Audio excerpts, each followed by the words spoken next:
Hi everyone. So today we're going to learn about R. So today is an introduction. I'm not assuming that you know anything about programming or R. We'll start with some basic concepts, and hopefully at the end of this module you'll be able to install and have a working version of R on your computer.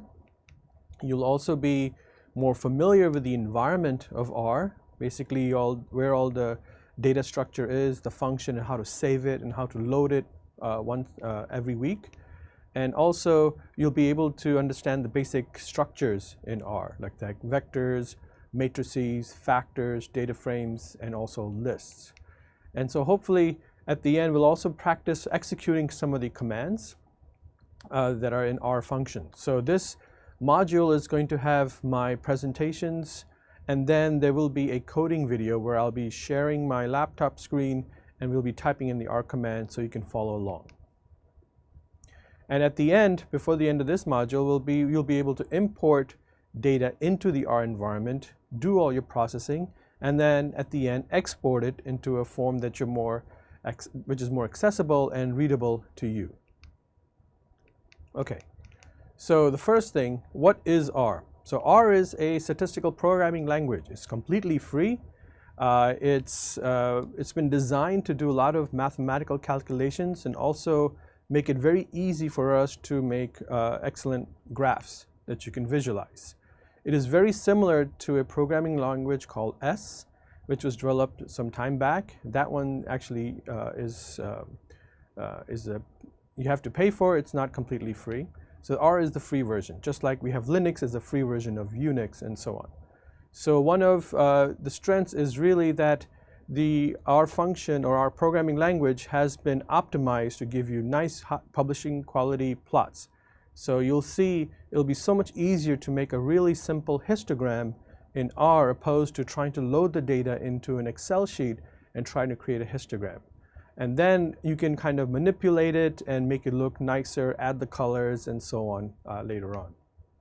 So this is great because a lot of times the default options have been already provided for you and lets you kind of set off the ground really fast. And in a way, we're actually getting introduced to a real programming language. So the environment is basically where you'll be typing in the R commands. It's going to give you, R is going to provide an environment where you can store your information. Now this is not, even though it can manage and hold a lot of different types of data and large sizes of data, it's not designed to be like a replacement for a database. But it's great for performing simple calculations, like mathematical calculations, and also doing some other analysis that have been provided in different packages that we will be using later on. So the graphical facilities, basically you'll see a lot of times you'll create plots that show up on the screen, but it's very easy to now convert that and make high quality PDF plots from them, which is much more nicer to view later on. And of course, this is going to be a full-blown programming language. So after you go through this introduction, consider yourself a little bit more knowledgeable about computer science programming languages such as Python and so on, because it has a lot of very similar structures that we will continue to discuss in the later modules. But things like looping through or having conditional statements like if-else and creating your own function, all of these things R can do, and we'll go through it so that at the end you're able to do your own R coding and analyze your own data. So this is important because a lot of times there are packages and softwares that are in R that allow you to do a lot of the analysis, but as bioinformaticians or data analysts, there are a lot of times you need to do things repeatedly.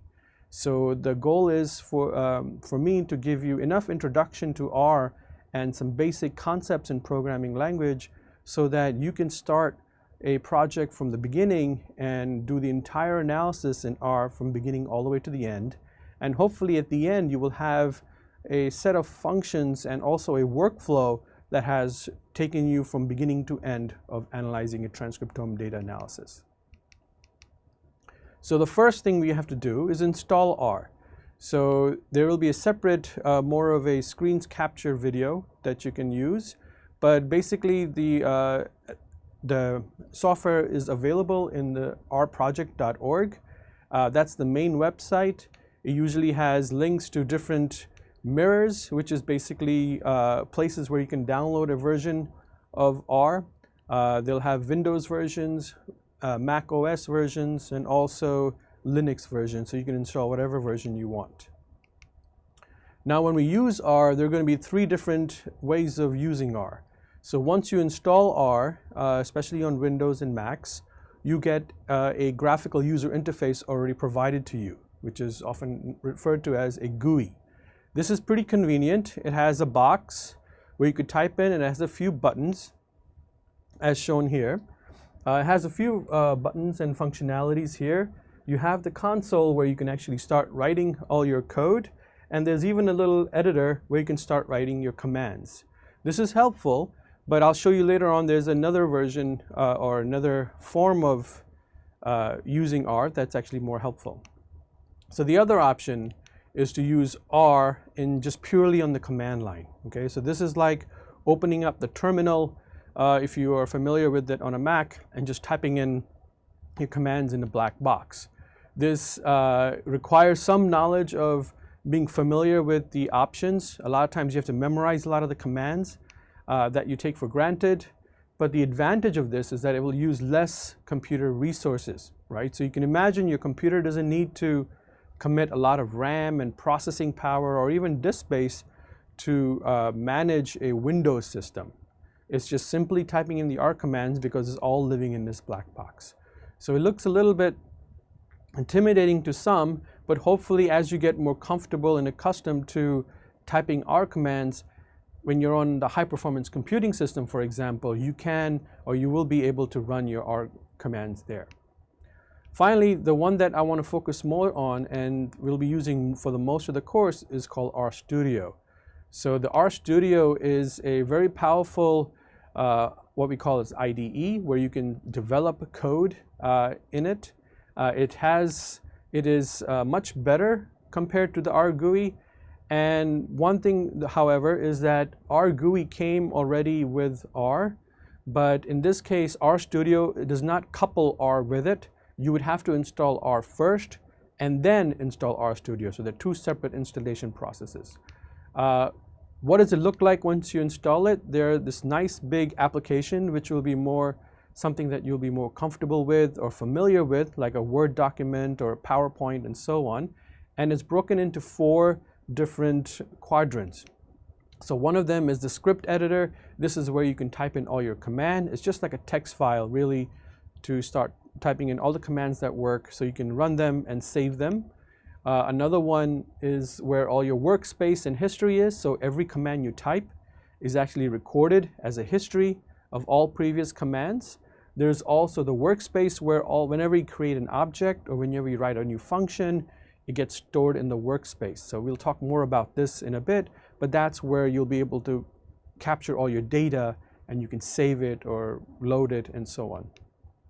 The console is basically what we referred to earlier in the black box when you have the R command or even in the R GUI. This is really where all the work happens, right? So even though you type anything you need to in the script editor, you execute it, but this is where it'll do all the work. Okay, so sometimes as a quick investigation, you can type something in the console directly and not have to go through the editor. But I do recommend you type everything in the editor because you'll remember what you did and try to keep a sequence of how you did things in which order.